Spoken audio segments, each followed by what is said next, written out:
औज़ुबिल्लाहिमिनश्शैतानिर्रजीम बिस्मिल्लाहिर्रहमानिर्रहीम अल्लाहुम्मा सल्लि अला मुहम्मद व अला मुहम्मद। अस्सलामु अलैकुम, welcome to MA coaching centre.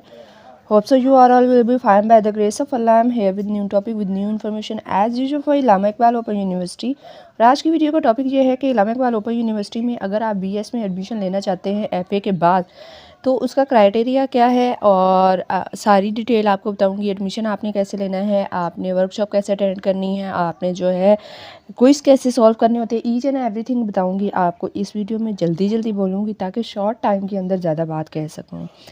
तो सबसे पहले बात कर लेते हैं कि आप लोग जो है अगर आप बीएस 4 ईयर करना चाहते हैं तो आपको बता दूं बीएस 4 ईयर आप एफ़ए के बाद कर सकते हैं, ठीक है।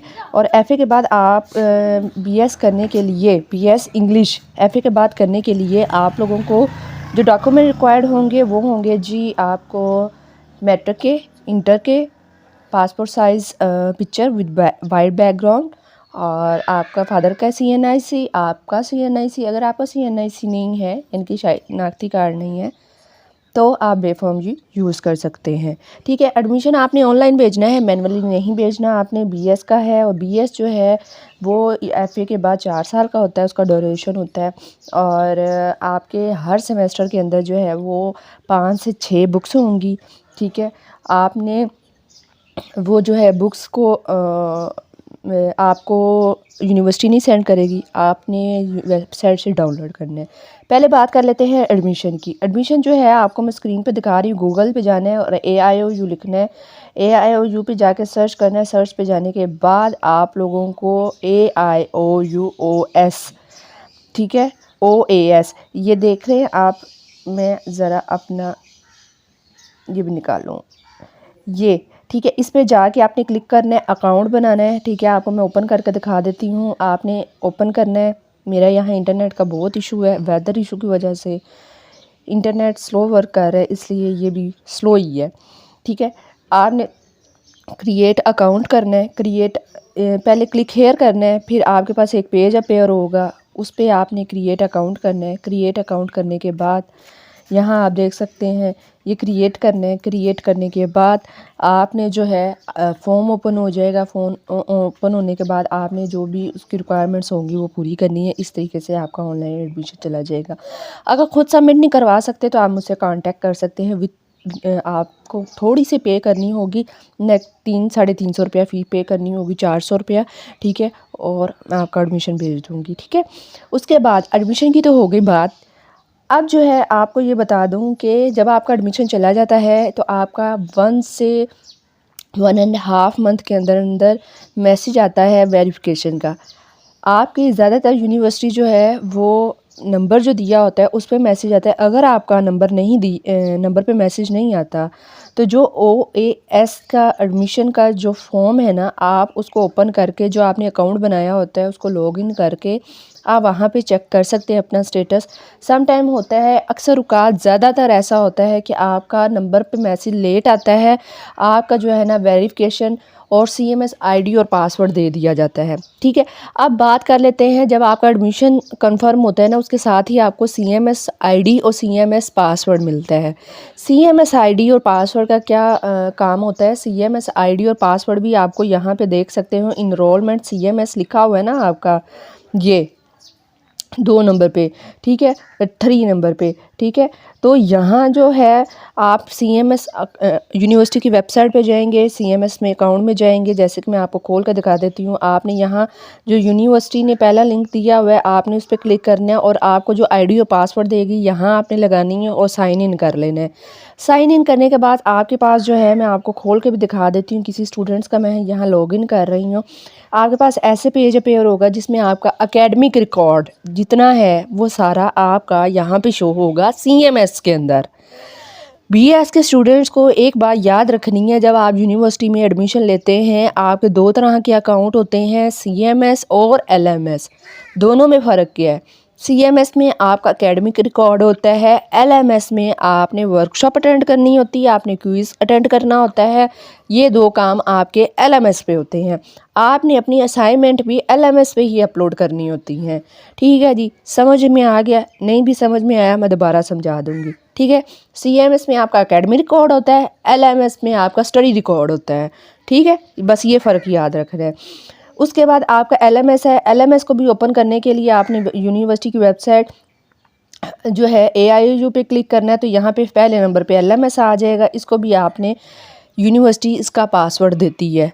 जब आपको LMS पे अपनी वर्कशॉप अटेंड करनी है तो आपने LMS पे जाना है। LMS के अंदर जाके आपको एक माइक्रोसॉफ्ट टीम ऐप इंस्टॉल करनी है, उस ऐप को ओपन करना है।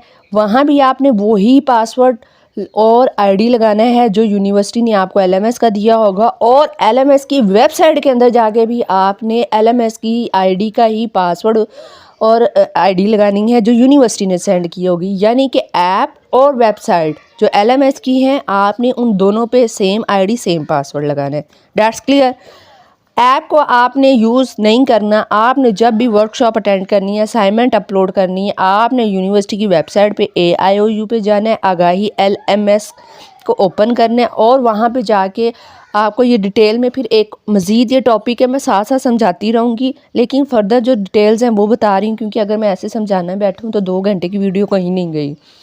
फिर आपने वर्कशॉप अपनी अटेंड करनी है, असाइनमेंट्स भी आपने वहीं अटेंड करनी है, क्विज़ भी आपने वहीं अटेंड करनी है। अब वर्कशॉप की बात कर लूँ, जब आपका एडमिशन कंफर्म होता है तो आपको जो डेट है ना असाइनमेंट्स की वो भी आ जाती है, लेकिन आपको वर्कशॉप और असाइनमेंट के अंदर टाइम दिया जाता है। एट लीस्ट आपके पास 1 मंथ होता है।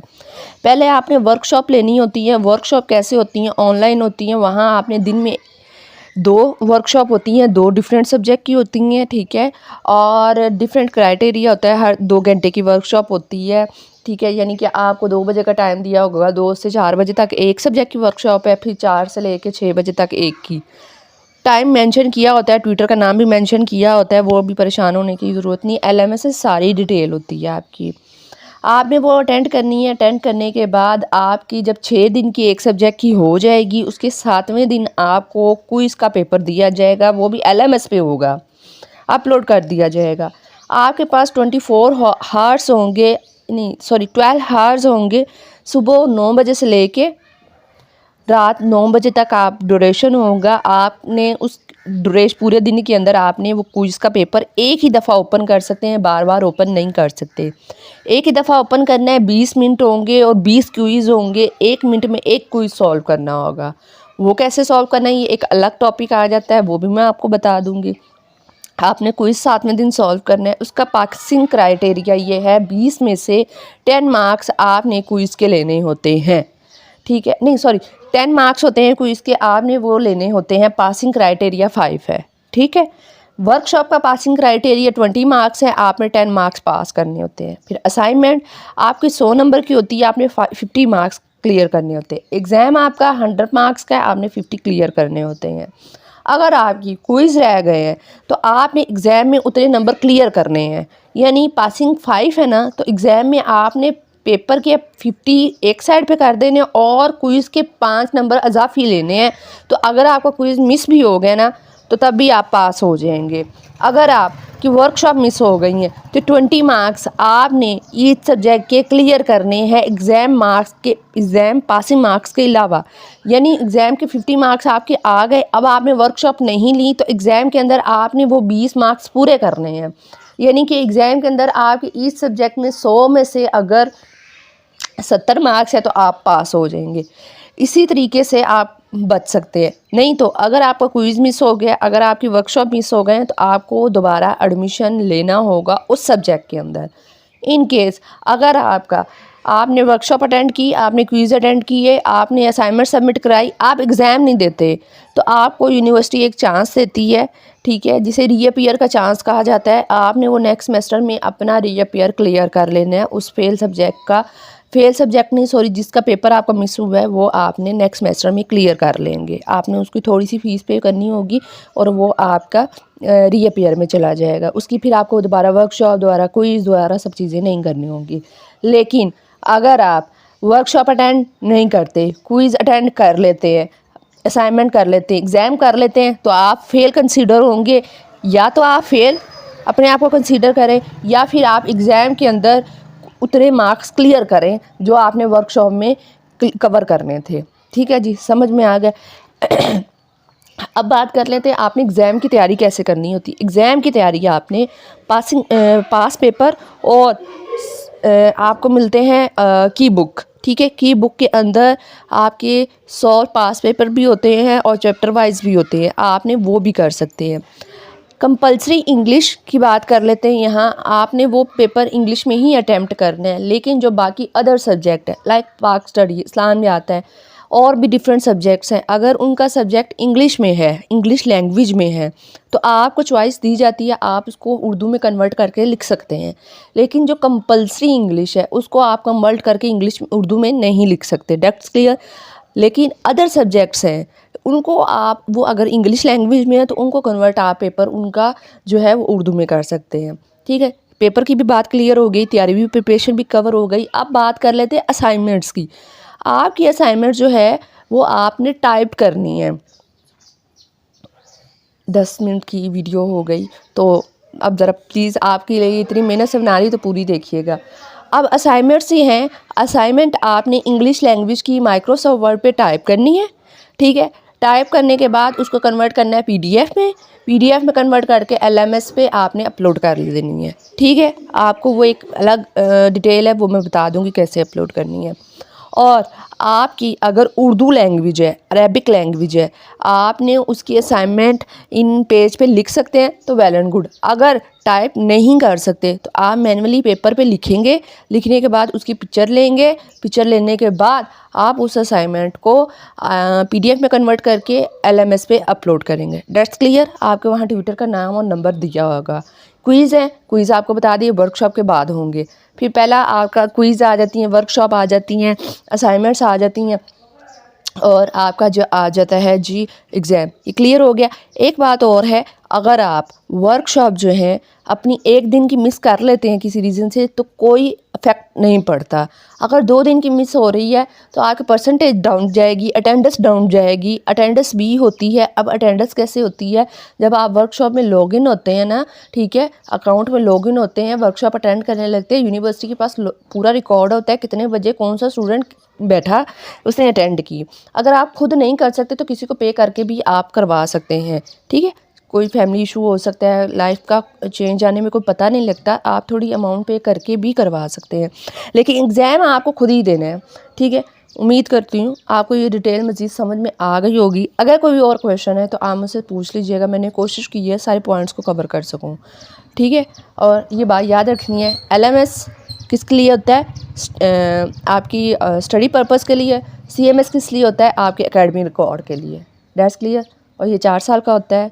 4 साल में आपका ग्रेजुएशन इक्वल्स टू ये मास्टर आ जाएगा। ठीक है, और आप जो है लेट ना कीजिए, क्योंकि लास्ट डेट है कल 15 अप्रैल, और इसके बाद आपकी विद लेट फ़ीस होगी, 1000 लेट फ़ीस है। और जो कंटिन्यू स्टूडेंट है उनकी 22 अप्रैल लास्ट डेट है। सो उम्मीद करती हूँ आपको मेरी ये डिटेल वीडियो समझ में आ गई होगी, सारे पॉइंट्स क्लियर हो गए होंगे। तो मुझे दीजिए इजाज़त, अपना रखिएगा ख्याल, दुआ में रखिएगा याद। अल्लाह हाफिज़, मिलते हैं नेक्स्ट वीडियो में।